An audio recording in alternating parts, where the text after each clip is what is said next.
Welcome to Beers and Biscuits, a dogcast for the rest of us. I'm Karen. And I'm Nicole. Grab a beverage, give your dog a biscuit, and enjoy the conversation.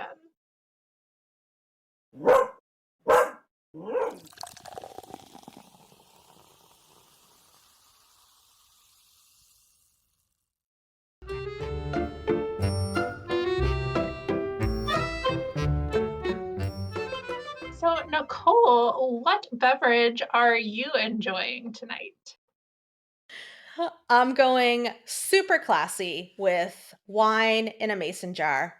And I've got Double Dog Dare sweet peach wine. And it is very yummy.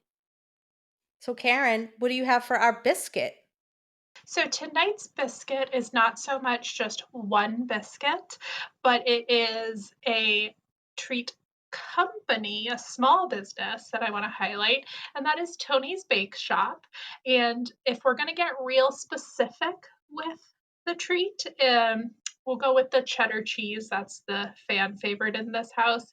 But they offer some really great simple ingredients treats, and they do custom orders as well where you can get your dog's name on them. So Tony's Bake Shop is our treat and our biscuit for this episode, I should say. That's awesome. I haven't ordered Tony's Bake Shop yet, but I do love everything that they put out in terms of like their social media content and all the fun things that they show on their page for the dogs. So, shout out to Tony's. And Nicole, who is our special guest for this episode? So, for this episode, I have a very dear friend of mine, Jamie. And Jamie is a former client. And I thought, who better to talk about what it's like to live in perpetual hot messness than Jamie? Jamie, why don't you introduce yourself? Well, there is not much left to say other than you hit the nail on the head with hot mess. But hello, everyone. My name is Jamie. And as Nicole said, I was a client of Adastra almost 10 years ago, if not longer than that. We've known each other for quite a long time. I met Nicole when her sister Carly was just dog walking for me for my dog Atlas when he was only 6 months old when we lived in Massachusetts, and then became the most amazing dog sitter ever that no one will ever compare to, and a good friend. So I am honored that the two of you have chosen me to be on this podcast. I feel like I do not deserve to be here, but I'm so excited. I love what you guys have done with this platform, and every single episode I've learned so much, and I have learned almost everything I know from you, Nicole. So I'm just excited to be here. Oh, thank you. I'm excited to have you. But before we get started, we do have a couple of icebreaker questions for you. The first question I have is, what's your favorite vacation destination? That is a good one. And I was like sweating, waiting to see what you were going to ask. My favorite vacation in general is anywhere with a beach. I love the tropics. I want to be on the beach with palm trees everywhere. So I don't know that I have a specific place, but as long as it's clear water and it's warm and white sand and I have a nice beverage in hand, I'm good to go. Nice. Okay, here's the tough one. Are you ready? I know how hard this is going to be for you, and this is exactly why I picked this question. If you could only pick from these two options, would you rather be a Jets fan or a Patriots fan? This is completely unfair. I really would not choose either team. And for those of you out there that don't know, I am from Buffalo. I am born and raised a Bills fan since birth. I love the Buffalo Bills, live and breathe the Buffalo Bills. I don't like the Patriots or the Jets. However, if I had to choose, but I have to choose the Patriots. Woo! You made the right choice because if you didn't pick the Patriots, this episode would have been over. I would have been like, thank you for coming. That's all we need to know. Exactly. You Exactly. can edit that out if you want. Okay, so let's get right down to it, Jamie. Let's start from the beginning. Where did you get him? Why did you get him? And what was it like with him as a puppy and then kind of growing into adolescence? I can pretty much duplicate every single thing that Karen said about CJ. I got Atlas. Atlas is now 11. He is my German Shepherd. My ex husband, who was just my boyfriend at the time, he had said that he wanted to get a dog together. And we were not together for very long. And me being a dog person, I was like, yes, let's get a dog. And I always envisioned having a dog. And I had grown up primarily in a home where we rescued dogs. I still didn't know enough about rescue that I know now, which I'm sure we'll get into later. I just knew I was in a relationship and this guy wanted a puppy with me and he wanted a German Shepherd. And I was like, okay, let's do it. So we did some research and we decided to get Atlas from a breeder. We went out, we met the parents. They were very sweet dogs and beautiful. And the breeder, we really liked her. And she said that she bred German Shepherds not because of the money, but because she just loved the breed so much. And that made me feel a lot better. And she had the dogs in her home. You know, the hardest part for me was we were there to pick out the puppy. It finally came time, like, okay, pick your puppy. And I'm like, well, how do you pick a puppy? There's like all of these cute puppies. And I will never forget there was one, they were the M litter. So Atlas's original name was Major, but there was a litter mate and his name was Monkey. And he looked like a German Shepherd that got electrocuted and he had this crazy spiky hair everywhere. And I wanted to take him and Atlas both home. But I will say, picking up Atlas, everyone always thinks it's like this beautiful moment. You get your puppy, you go home, and it's great. We got him in the car and I just started sobbing. I was so sad because I was taking him away from his mom and his siblings.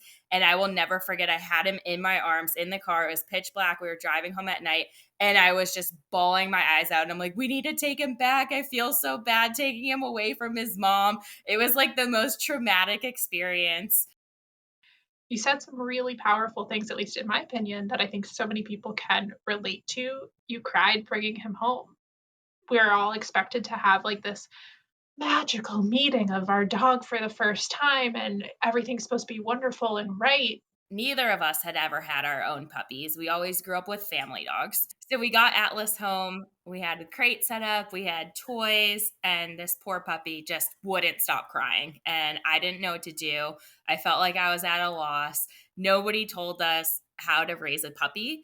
And we were in a second story apartment at the time. So, and we have this German Shepherd that's just crying and crying and he didn't want to go for a walk anywhere outside of the yard. You know, I just didn't know anything about dogs at the time. So I thought I did until I brought one home.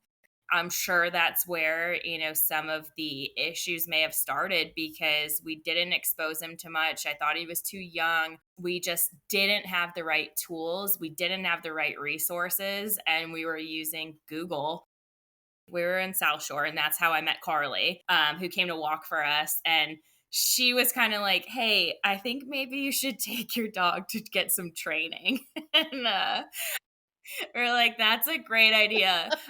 She recommended Michelle, really, really wonderful. She taught us some clicker training and treat training, which really helped. That was great. I think we just needed a little bit of guidance and direction. And that was the first formal trainer we had. Not sure why we didn't continue with training, but we stopped that. And then before we knew it, Atlas started showing some signs of reactivity to random things. Pretty much it seemed like everything. So I know that's kind of about where I met you guys. And I remember, I don't know if you remember the first time we met, I do. because I probably have a very different memory of that. So why don't you tell me what you remember from the first time that we met? So I think I met you when we were in like desperate need for a dog sitter because our dog trainer at the time wasn't available when we were going to Hawaii. Was that the time that we met? Okay. And I remember because I'm like, wow, this woman hates me because now I know why. Because at this point, we had, I want to say, three other trainers And I remember my ex-husband was adamant that we needed German Shepherd trainers. We needed the guys that had the German Shepherds on their pages and used enough force and all of the incorrect words because that's what was needed for German Shepherds. Mhm. Me at the time, I really didn't know anything about dog training. And I still learn every single day, but I know now that everything I did was terrible and awful decision making. And I feel terrible that I put Atlas through that. We had, at the time where I met you, Nicole, we had a trainer that was using a shock collar. And at this point, we had already tried prong collars and choke chains. And at that point, I was like, oh, wow. Because the trainer told me after I showed him all the things we'd done, he said, look at this shock collar. It is so much more humane than choking your dog and having the progs dig in. You can just use a vibrate button and it's not harmful. Look how it feels. And I was like, oh, yeah, you're right. Like, it doesn't feel as forceful. And he really had me in this mindset that it was more humane to use a shock collar than to use a prong collar. And this was the same trainer that had me walking Atlas down Calm Ave in Brighton in the middle of the afternoon, so busy, and put him in such an uncomfortable position.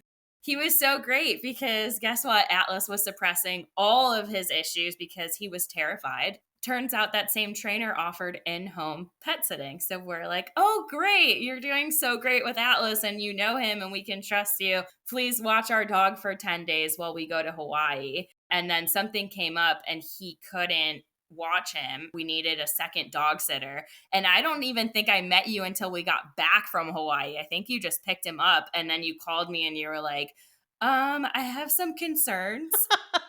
That was the moment where you really opened my eyes to what was going on and how things could be so different. So, yeah, I remember it a little different. I remember you and beep, you guys with Atlas meeting me at the dog park.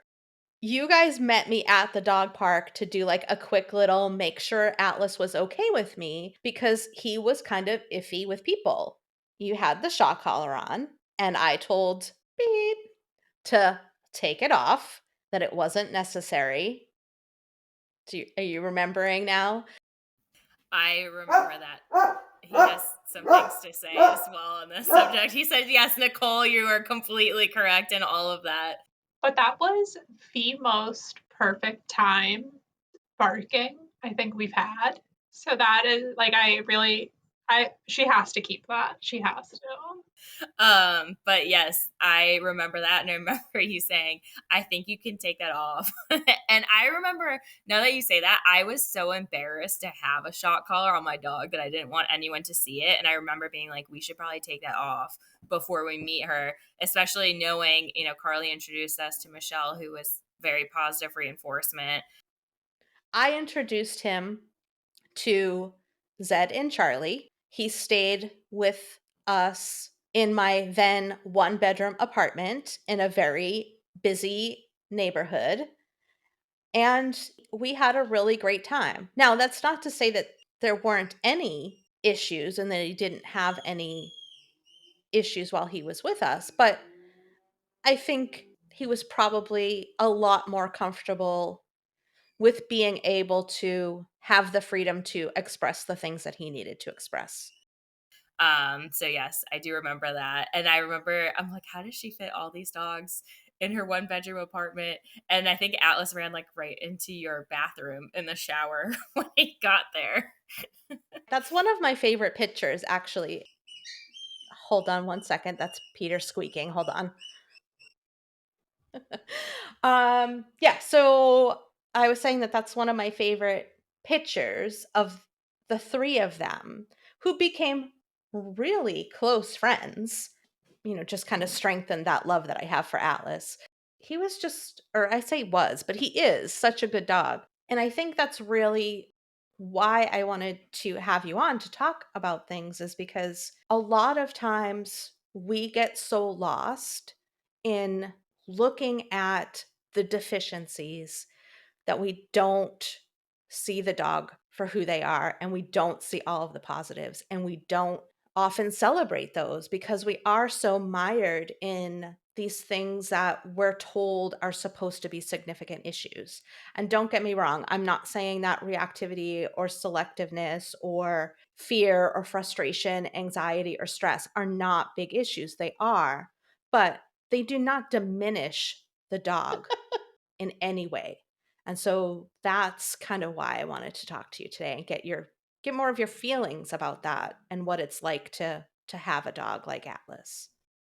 When we first noticed that Atlas had some reactivity issues or he pulled on the leash, I remember being so embarrassed about it. And now I'm like, okay, like who cares? Like if my dog doesn't want to walk by another dog on a leash, that's fine. We'll turn and go in the other direction. See you later. People get so wrapped up and they want to have these like perfect Instagrammable dogs that they can take out to all these cool places. And while that would be wonderful to be able to take my dogs everywhere I go and have them do everything I'd like to do, it's totally fine that they're comfortable in their goofy selves at home and then they can't go other places unless it's safe for them to do so they don't get overwhelmed. And I think when I was in my young 20s, I wanted that really cool dog where everyone would be like, oh wow, look at her, she has a German Shepherd and she's at a brewery or this or that. And it's like, okay, well, my dog didn't want to be there, so why would I put him in that situation? And I think it's totally fine.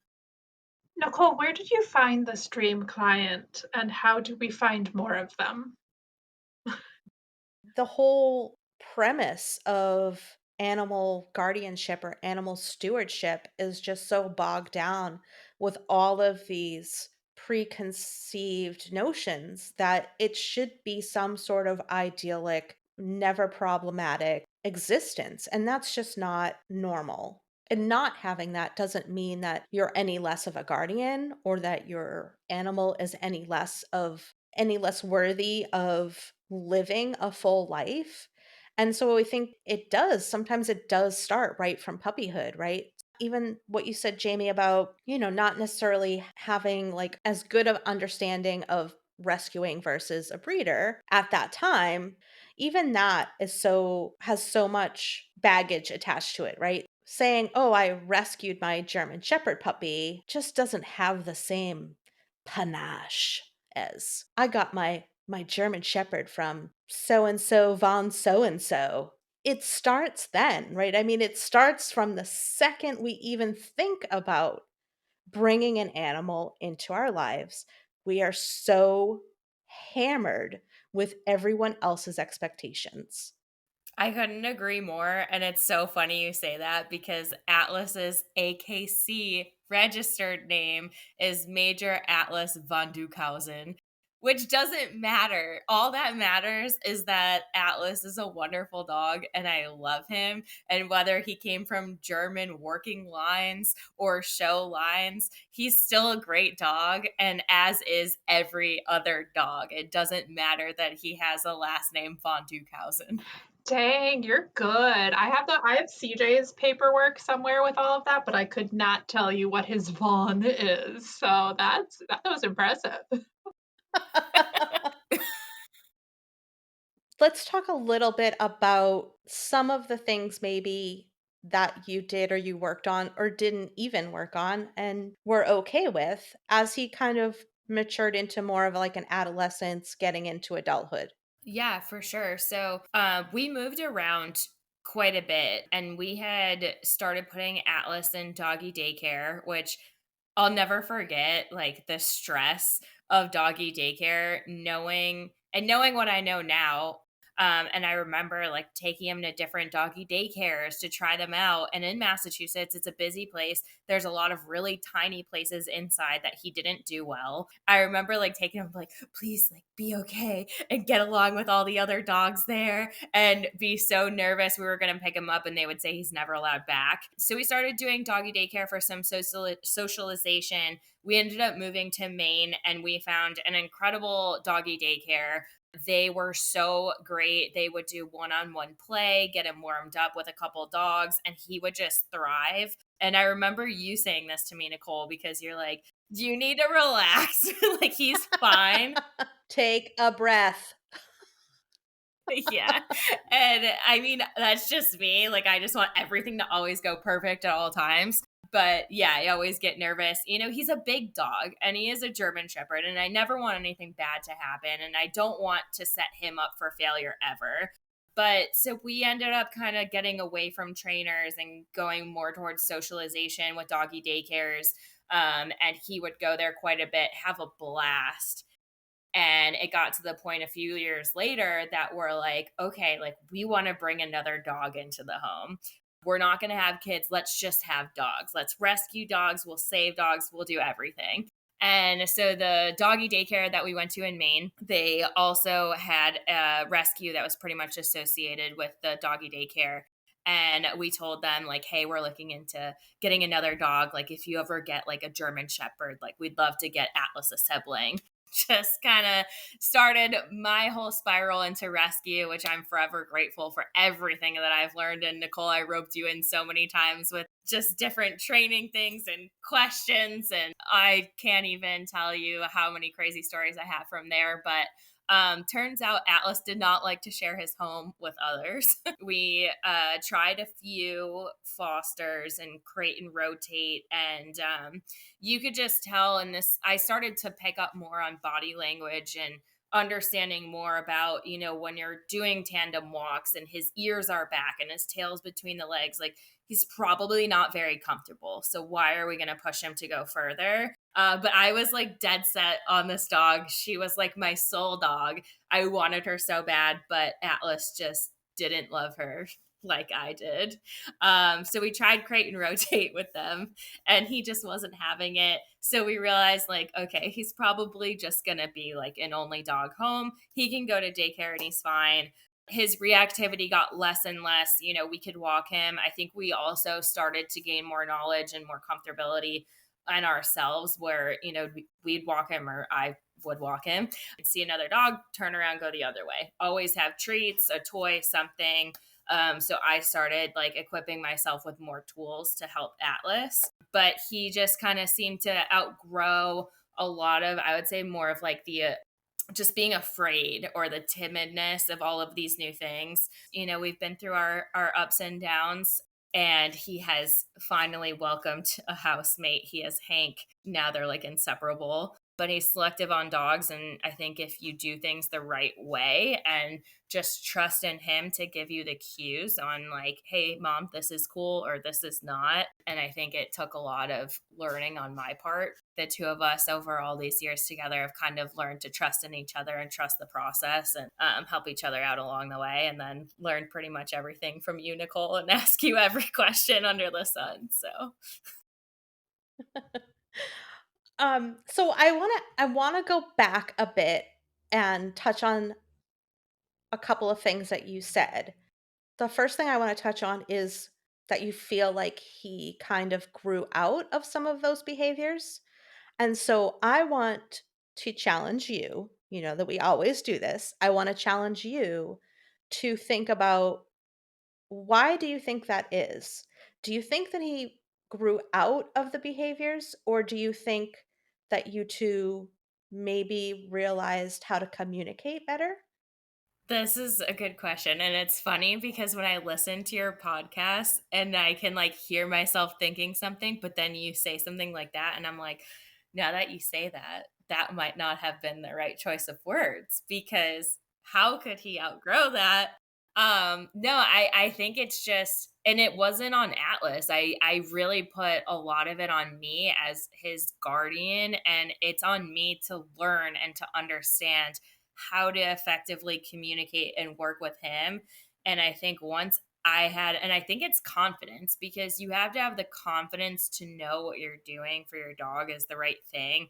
And it's hard to do that when you're not a trainer and you don't know everything. And I think once I was fortunate enough to have the proper resources, like you and some people in the rescue and things like that, I was able to ask questions to the right people, and they were able to give some direction. I think helped so much, where instead of just being like, oh, I have I have a difficult dog. And instead of that, it's just like, okay, no, like this is just Atlas. Like, yeah, he's got a couple quirks. What can I do to make sure that he's not under stress and I'm keeping him out of situations that are going to cause those things to come to surface? Right.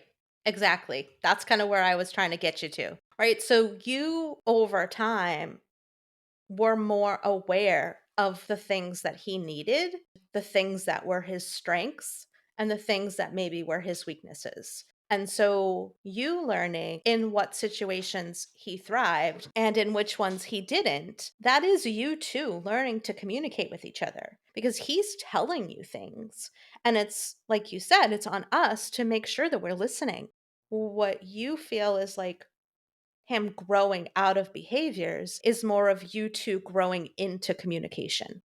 And it's funny. I was just talking about this with my manager. I'm in sales. I've been in sales a long time. At one of my jobs, we talked about working on people's strengths and managing their strengths versus weaknesses. So much that I've learned in my job in sales is so similar to the dog world because you're like, okay, if somebody's constantly telling you how bad you are at something, instead of being like, hey, Jamie, you do great building relationships, you do great doing this, and focusing on that. It's the same thing like dogs. Like, I Oh my now, God, instead of stop it. focusing Both of on you. Atlas's shortcomings, we'll call it, even though that's a terrible word, but things, he keeps looking at me like, Mom, stop talking about me.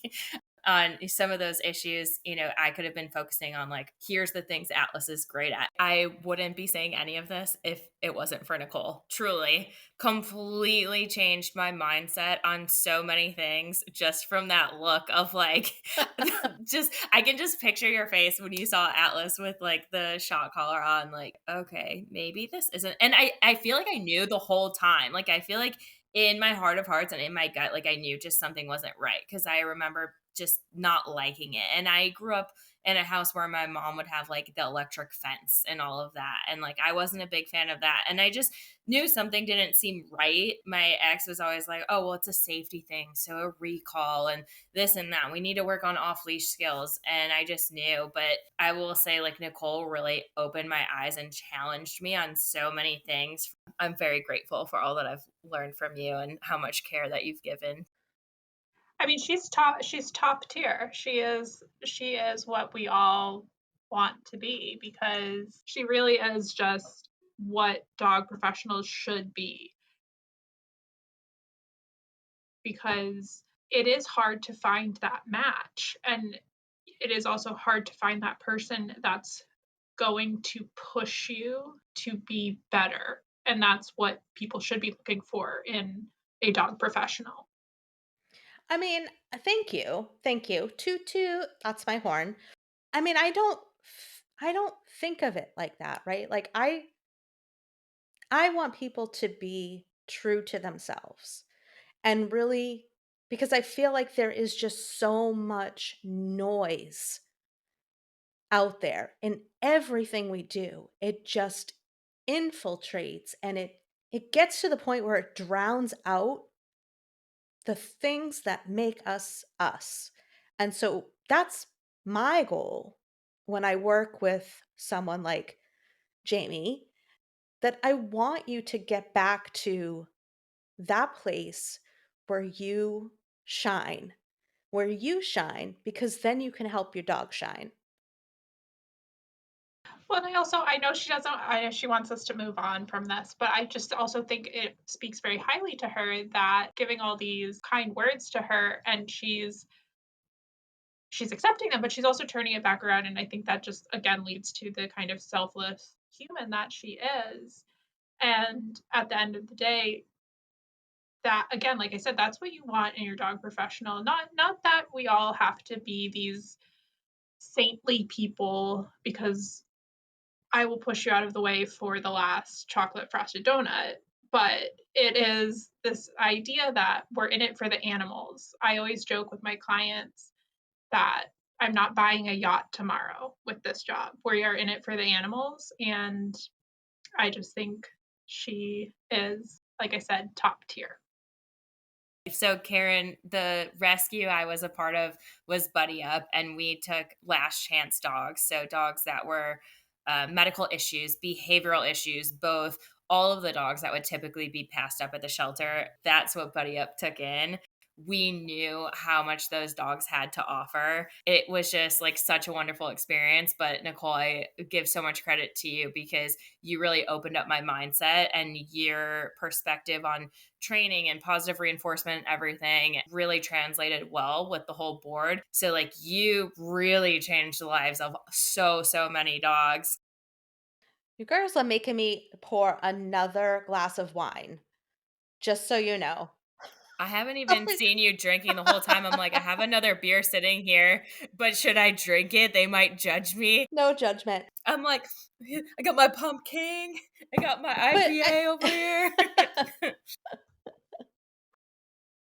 yeah, I mean, thank you. Truly, thank you guys. But I mean, it really isn't about me. And, I do want to get this back to the emotional part, I guess, Jamie, of what you were going through with Atlas. We touched on it a little bit, but also, the emotional toll of you went through trying to incorporate another dog into your house with Atlas.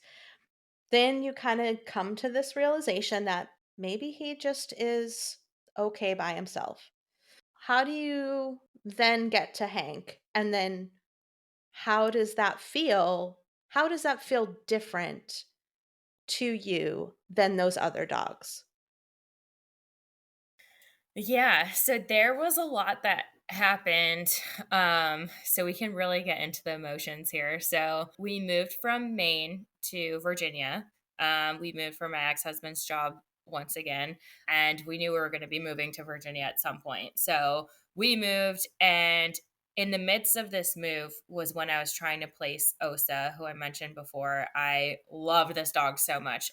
Every single day would go and take her for a walk or play with her. I had her crate and rotate in my house with Atlas. We had her in a completely separate room, and I just couldn't find the right home for her. Leaving her in Maine was like the worst. It was just the worst feeling.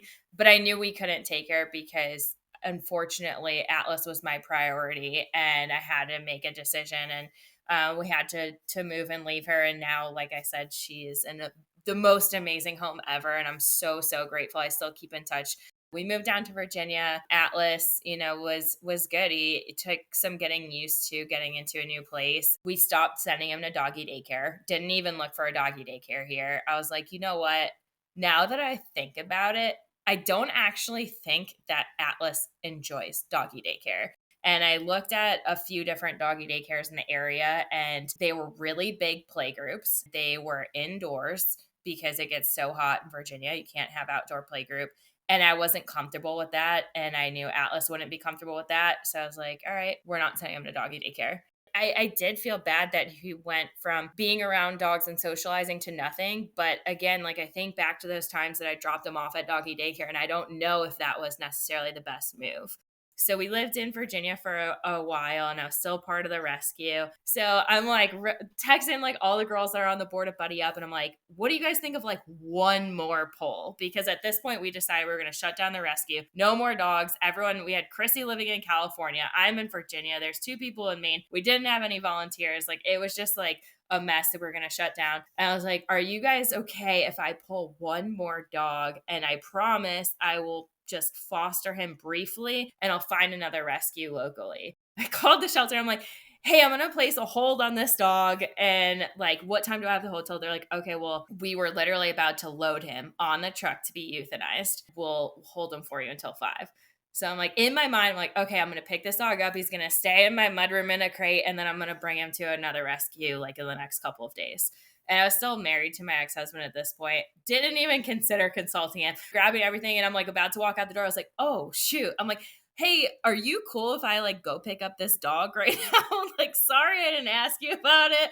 And so I go to pick up Hank, and he just jumps right in my car. Bring him home, keep him separate from Atlas. I kept those dogs separate. I think it was in total 6 months. We did very slow intros. And I think that is what worked. We put gates all around the house. We did tandem walks. We did all of the things that made Atlas comfortable. And Hank just wanted to be with Atlas the whole time. We took it super, super slow because I knew once we brought him home, I'm like, I'm not getting rid of this dog. Like, I love him so much. He's not going anywhere. We took him for a few tandem walks. And then one day I was just like, I think they're going to be fine. And we took the leashes off and just let him go. And they were inseparable ever since. And I think that's okay that dogs can be selective. Like Atlas didn't want Osa as his sister, which made me heartbroken. But for some reason, he's totally fine with Hank. I don't even know how to explain it. It makes me so happy to know that they have each other and that Atlas found like his dog.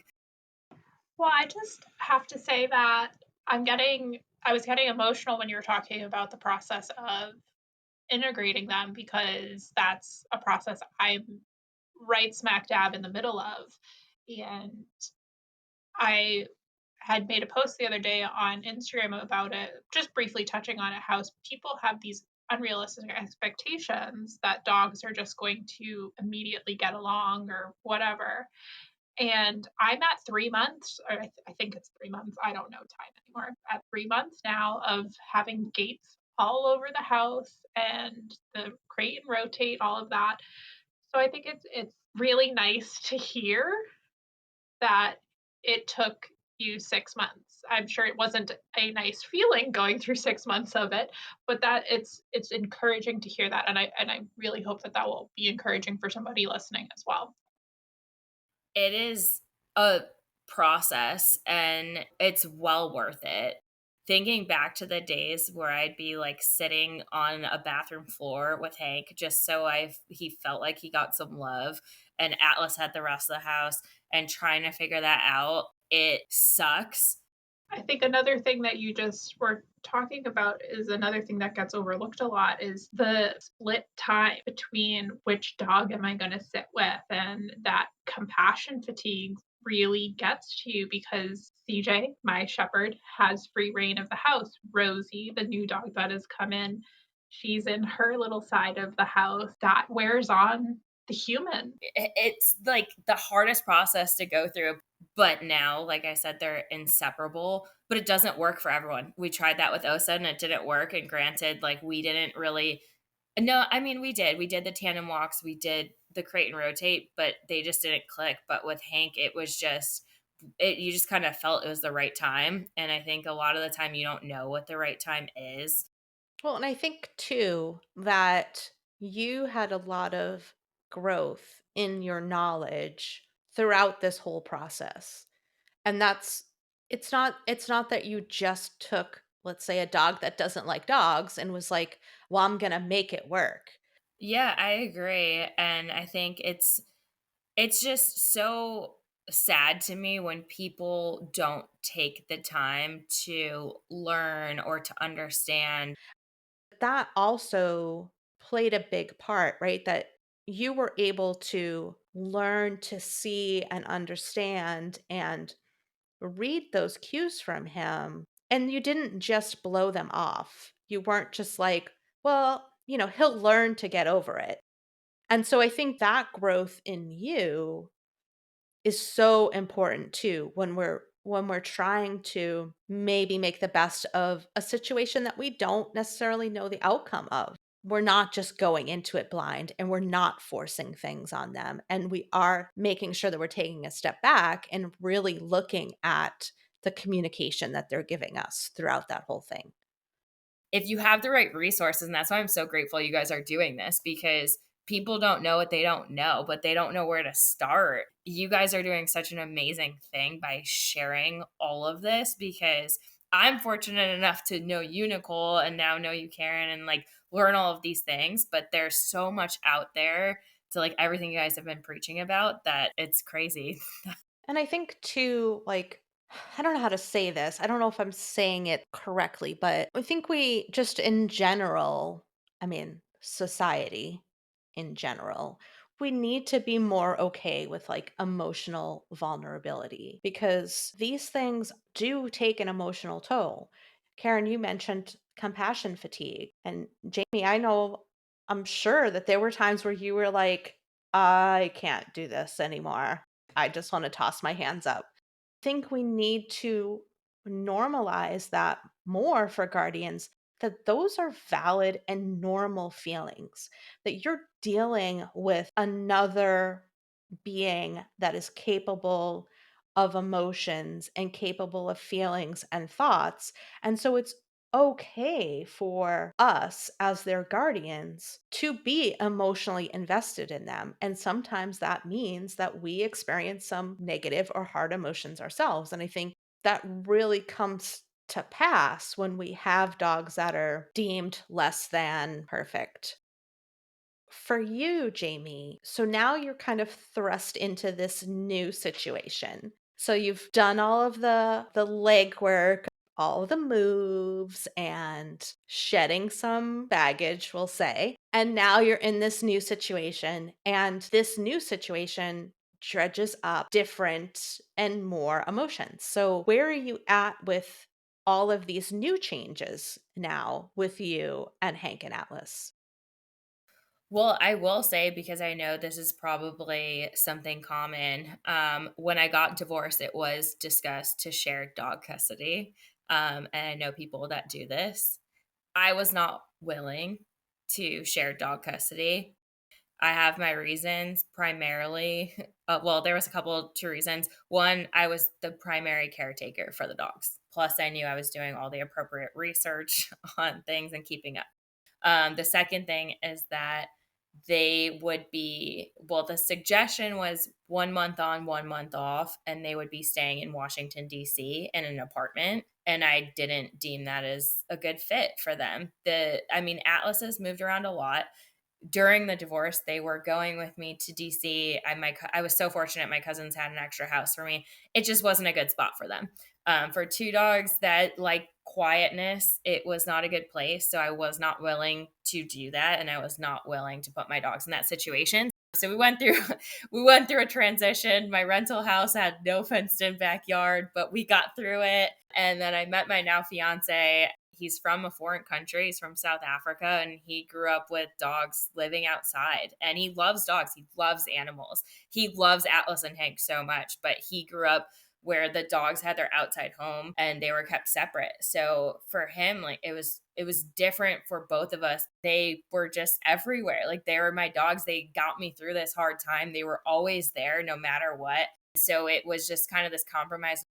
I remember he came home one day and he's like, "Hey, so things are going well, but I don't think I'm going to stay here anymore. I'm going to stay at my place." It turns out he was allergic. And so that's when I had to figure out, like, do I make a compromise or like what's going to happen? Turns out Eric's son is also allergic to dogs. So when we moved into this house now together, we had to decide, like, are we going to integrate the dogs and the kids? Are we going to keep them separate? What are we going to do? And then due to the allergies, it just got to the point we just kept them separate. So the kids go upstairs, the dogs stay downstairs. I don't want to put the dogs in a situation for them to fail. I just have been in so many situations in rescue where we had to rehome dogs because of issues with kids, and I just was not going to allow that for my dogs. My biggest fear was that the kids were going to be afraid of dogs or be afraid of animals. Eric's son walks in. The first thing he does is run to the back door and says, "Hi, Atlas. Hi, Hank. Love you guys." We've made it work. I never would have pictured, I was always like, okay, I'm going to be that person. No kids. I'm just going to rescue all the dogs. I'll have the difficult dogs that people think that they can't have, and it'll be great. And now I'm like in this family dynamic. It's just important that Eric understands how important my dogs are to me, and he treats my dogs as his dogs, and now they're our dogs. We both are respectful of the boundaries. It's just one of those things, like, so many people would have been like, "Oh, nope, this doesn't work. Like, it's never going to work." It can make it work. You just have to be patient. Is it ideal? No, of course not. Everybody wants their house to be cohesive and have people walk through the house and the dogs be comfortable, but we love each other, and the kids still enjoy coming here, and the dogs are comfortable enough, and everyone's okay and safe. So we've just been able to make it work. But it's also a beautiful thing that one, you guys have that level of communication, but also that you can recognize that going forward, it's a fluid thing. It is going to look different. This might not always be the norm. And it's so important to have that outlook, because some people either get focused on what they want or they just get bogged down in this is how it's always going to be and finding the negative. So to have that outlook is really something special. I appreciate it, and I think it's hard because I'm like, am I doing the right thing? Like in my gut, I'm like, okay, well, nothing bad can happen keeping them separate, right? Like I'm keeping the dogs out of any potential bad situation, so to speak. Would there be a bad situation? I don't know. But then on the other hand, it's like, well, am I causing them more stress because I'm keeping them separate? Are they getting more stress because they're not being introduced to the kids that are upstairs and they hear these noises and smell these smells and they're not able to do it? So it's been this battle, but yeah, it's been an interesting dynamic. That is a testament also to you. You're willing to do what you need to do to make sure the dogs are safe. Obviously, we're going to make sure that the kids are safe. That's just a given. But you're also approaching this as we're keeping the dogs safe as well. Does that mean that nobody had allergies, that you couldn't eventually work on integrating the household? I'm sure I have faith that you could do it, but that doesn't mean that we have to do it. And we shouldn't feel that undue and unnecessary pressure to do it if it's not a benefit to those parties. For the kids, it's not a benefit to them because his son's allergic. To the dogs, it might not be a benefit to the dogs either because that might cause some stress that we don't necessarily need to have and create. So I think it's really a testament to both of you guys that not only are you willing to compromise, but the reasons why that you're compromising, how attentive you are to everyone's needs in this situation. I think it's like the same as like those Instagram, just Instagram in general, people like posting pictures with their significant others, and everyone's like, oh, they have this picture perfect life or this picture perfect dog. If you actually took 2 seconds to understand people's lives, like you don't need to have that picture perfect family or that picture perfect dog. My dogs are perfect in their own ways. Like they're goofy. I can like come home and Atlas is making his derpy little face right now. I think it's like that constant struggle too of like before I was all I cared about was my dogs. They were like my whole life. And now I'm trying to balance it. You can make it work. You just need to have the right mindset. Right. And not also listening to, again, all of that other noise. Well, what do you mean you can't have the dogs and the kids together? I would never have a dog that couldn't be with kids. Again, that's that noise that we all face, this unnecessary judgment that goes along and is the baggage that is being a guardian. I can imagine how that also affects you. Even me with my dogs, I know that I've been on the receiving end of some not super positive, I don't know what the word is, quips, I guess. Well, I would never do that with my dogs, or I would never allow that. I would never have a German Shepherd that wasn't e-collar trained and wasn't a Von Dutchy or whatever the hell his name was. I think it's important for people to know that they don't have to listen to that noise. Listen to what is going on with you and listen to what is going on with your dogs. Those are the things that matter. All of this other noise that just creeps in is meaningless. And I hope that we can continue to help guardians realize that. The only thing that matters really is you and your relationship with your dogs. All that other stuff is just background noise. So, do you have any questions for us, Jamie? I want to ask you guys an icebreaker question because you guys have the icebreakers. So I have one question for both of you. So, Nicole, I'm going to ask you first. So the question is, and this question was asked to me in a job interview one time, and my response to it, which is where the whole hot mess thing came from, was he asked me, what's one thing that people think about you that's not true? And I immediately was like, oh, I know the answer. No, I got this. One thing that people think about me that's not true is normally everyone thinks I'm really buttoned up, but in reality, I'm a hot mess. He told me that's why he ended up hiring me because I was so polished throughout the entire interview. And then when I like word vomited that I was a hot mess, So my question for you both is, what is one thing that people think about you that's not true? Oh, boy. Okay. I think the thing that really resonates with me the most and maybe is the most impactful in terms of like my emotional well-being is that I think a lot of people think or have the assumption just because I don't outwardly show my emotions that I don't have them, that I don't care about things, which could be further from the truth. That just because I don't often show it, that I don't care about people or things or whatever. So I think mine, this is going to sound so terrible at first, but I think it's kind of almost the exact opposite. I can't not laugh right now. I'm so sorry.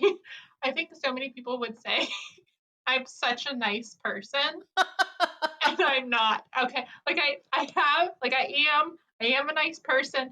If there's a kid in the street, I'm gonna push them out of the way and get hit by the bus myself.